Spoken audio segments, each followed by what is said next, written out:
We're going to stuff a simple little stuffy animal with polyfill today. When you first take the polyfill out of the bag, it's important to fluff it. It's been compressed in this bag for a little while, and you're going to want to make sure that it fluffs up. All these fibers are going to be going in all directions, so we're just going to fluff, fluff, fluff. Okay, make it nice and loose. If you don't do this, you're going to end up with a lumpy project. Then I'm going to kind of smoosh it around again. Here, just like when you're putting on a pair of socks, we're going to bring this little guy up, and I'm going to put in some stuffing nice up in his head. Right now I'm using my fingers. If I need to get in even tighter, I use a chopstick or a stuffing tool. Stuffing tools do come in a lot of polyfill bags, and we can stuff it right in there and get it in a little tighter. Gonna then repeat the process.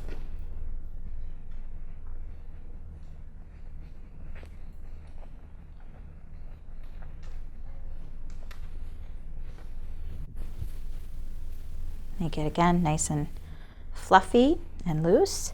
That's going to enable all those springs to work, and our little guy's starting to come to life here.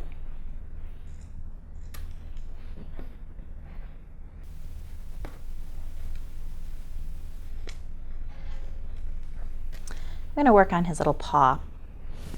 Again, you grab the polyfill out. It's been compressed.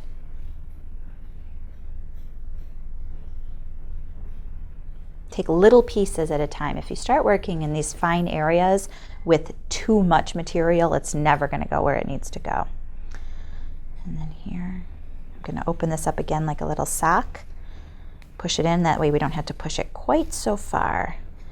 And now this little guy, we've actually already sewn his paws. So it's going to be pretty important here to use our little chopstick, our stuffing tool. And we're going to very slowly and gently keep working that fiber into those paws. Okay.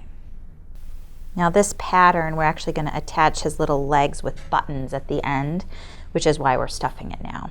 You may have an animal that's like totally configured with all of his limbs, and then you're going to have a little bit of a different process like we were doing with his body. So again, I first start getting that polyfill in there with my fingers, and then I push a little bit more, okay? And then again, we work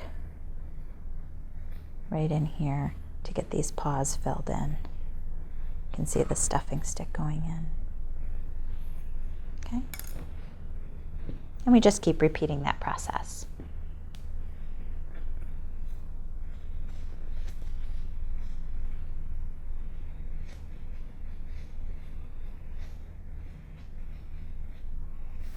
Now for the sake of this, I'm going to make one leg or one paw pretty tightly packed, and the next one pretty loose.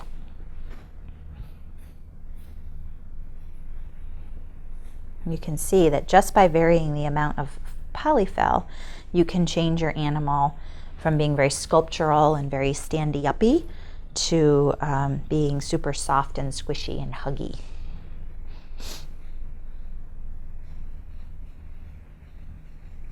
And if we start working in these larger spaces, we don't really need the stuffing stick. Okay.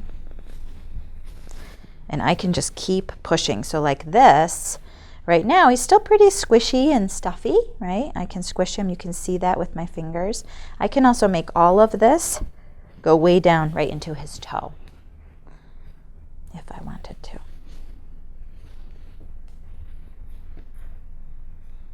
So again, you can change the texture and feel and huggability of your critter quite a bit with the amount of fiber that you use. And here, so you can see I just added actually 2 times more polyfill, and now it's much firmer, and the little guy, like, he can stand up like nobody's business, okay? Or I can leave him super soft and squishy. Then after you finish your project, like here, this guy's still really, really plushy and soft because I didn't use a lot of fiber fill. This leg is real stiff, but we'll get him all to the same kind of happy firmness. And then we'll add and sew him together with our buttons and finish off our pattern.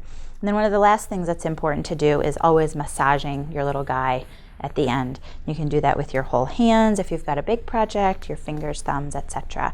And then you'll have a nice, smooth, and even little guy. Okay?